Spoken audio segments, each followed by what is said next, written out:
Trending Tuesdays with Dre and Smiley. Yo, Smiley, what's going on? What's trending this week? Oh man, what's trending, man? You got the Feds. The Feds changed the interest rate, so prime went up another half or quarter percentage, Mm, and I think that's for those of us or those of you or all of us who have a HELOC that's based on a mm, variable rate. It's usually prime plus another factor.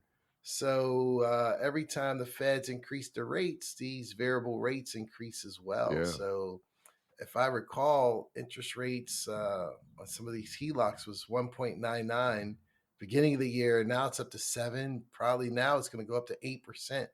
Yeah. And the Feds are still trying to slow down or get a grasp over the inflation by increasing these interest rates.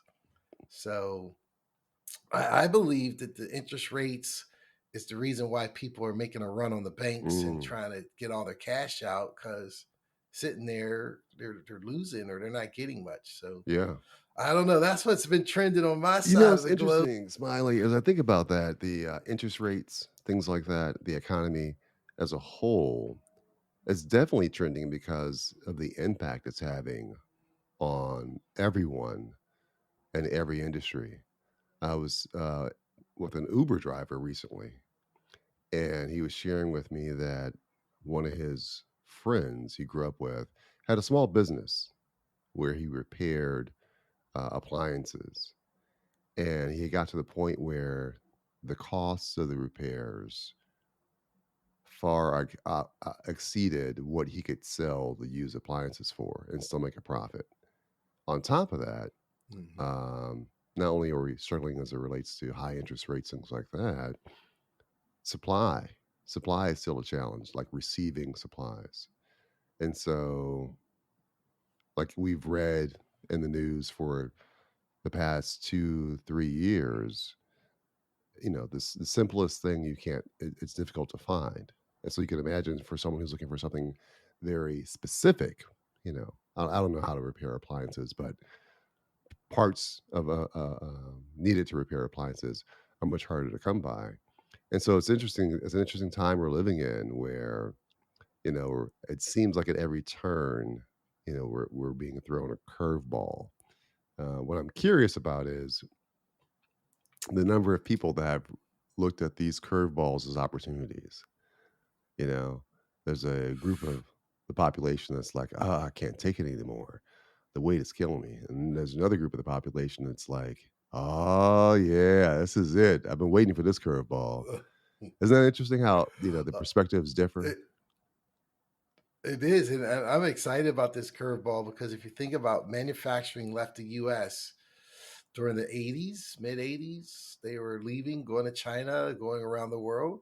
This because of the shadow of the pandemic that's going to bring manufacturers back Hmm. because we're not used to waiting. We're used to having our stuff on demand, and Yeah. you're clashing with you got Amazon on one end that's giving you same day delivery, and then you got industry trying to get stuff going, and they're held up in customs, held up because they can't get things or they just can't have the supplies. And so I believe this is going to be a catalyst that in the next 3 to 5 years, we're going to see a major trend of manufacturers coming back to the US so we can cut our dependencies on China, cut our dependencies on global supply chains, and just start producing stuff here at home.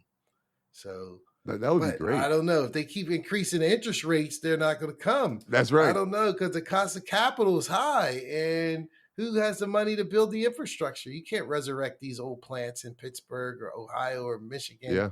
that's been sitting dormant for 30 years. Yeah. Most of the people are turning those into condos Yeah. Yeah. and studio flats. Right. So Right.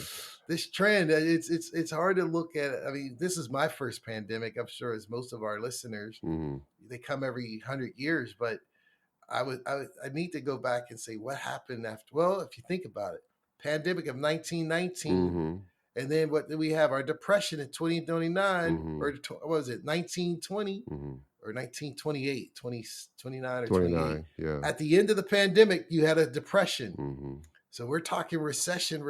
I'm not saying we're going to have a depression, but that's what happened the last time. You had a medical crisis that hit the world, and then you had a financial crisis. Yeah. So hopefully you can avoid that, and maybe that's why they're increasing the rates.